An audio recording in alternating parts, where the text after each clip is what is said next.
Can the billionaire entrepreneur Mark Cuban actually play a critical role in driving down drug prices, particularly prescription drug prices? Now, I'm not a super fan of this guy, Cuban. I'm not impressed when I see him in the media. He's a cultural liberal. He's usually making absurd statements about Black Lives Matter. He's not even all that impressive on the TV shows he appears on. I believe he's on, is he on Shark Tank? I think I've seen him on Shark Tank. And so this guy seems to me to be a little bit of a bloviator and someone who is not thoughtful about the way he approaches public affairs. Now, nevertheless, he is a very successful entrepreneur, and I do respect him for that. And he's come up with an idea that is actually, I think, has a chance to work. And if it does work, it'll be a very good thing for the country. Basically, what he wants to do is to create a nationwide online pharmacy for generic medications that cuts out the bureaucracy and cuts out the middleman and offers a very simple formula. Now, he's not doing this out of his philanthropy. This is not a save the world scheme. But this is, let's reduce drug prices by running a drug business, a prescription drug business that is reasonable. And Mark Cuban is counting on the reasonable thing to also be the profitable thing. So he's doing it to make money. And what he wants to do is have drug prices at a very simple 15% markup. A drug costs $1 to acquire. It should be selling for $1 plus 15%, $1.15. So he set up this cost-plus drug company. And the key to this is to eliminate a kind of secret force in the drug industry that is called the PBMs. If you haven't heard this term, well, there's kind of a reason you haven't heard of it, because these guys operate in the kind of murky middle in between the pharmacies on the one side and the insurance companies and the drug manufacturers on the other. These PBMs are very influential organizations, and I'm going to talk in a moment about what they do. But what they do, in a nutshell, is they control the supply of prescription drugs, and they also control the price.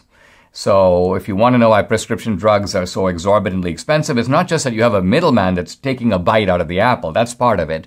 But the middleman is also playing a game that really benefits the drug manufacturers and the insurance companies, by the way. And the insurance companies and the drug manufacturers are also operating in league with the government. So you've got three, let's call them greedy entities.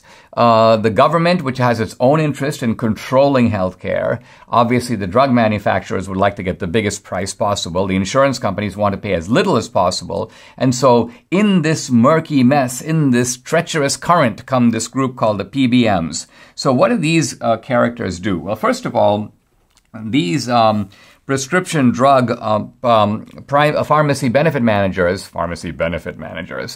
what they do is they are appointed by the insurance companies, which, by the way, will not pay if you don't do business. They tell the pharmacy, listen, if you want to get money for the drugs, you got to negotiate with these guys. They are designated negotiators. And so these guys come in and they decide, listen, these drugs will be covered by insurance and these drugs won't. This is going to be the level of the co-payment.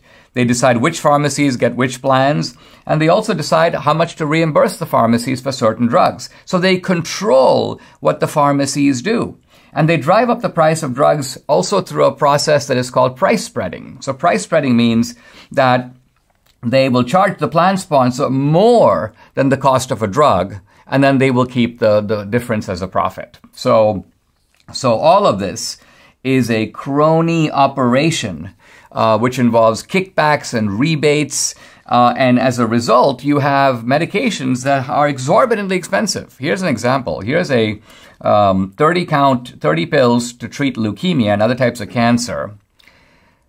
$2,500, $2,502 in the pharmacy. Mark Cuban can get the same drug, he says, and sell it for $17.10. That's his 15% markup. The markup's already in the $17. So this gives you an idea of how, and people sometimes think, the drug companies are ripping us off. In a market that's hard to do, the way that you corrupt the market is you introduce crony capitalism. Crony capitalism is a kind of nasty arrangement between the government and the private sector in which, instead of competing, what you have is the government and the insurance companies and the so-called PBMs are all in it together, regulating the market and controlling the price. It's kind of a cartel. And what Mark Cuban wants to do, and I hope he's successful in doing it, is he wants to break the cartel.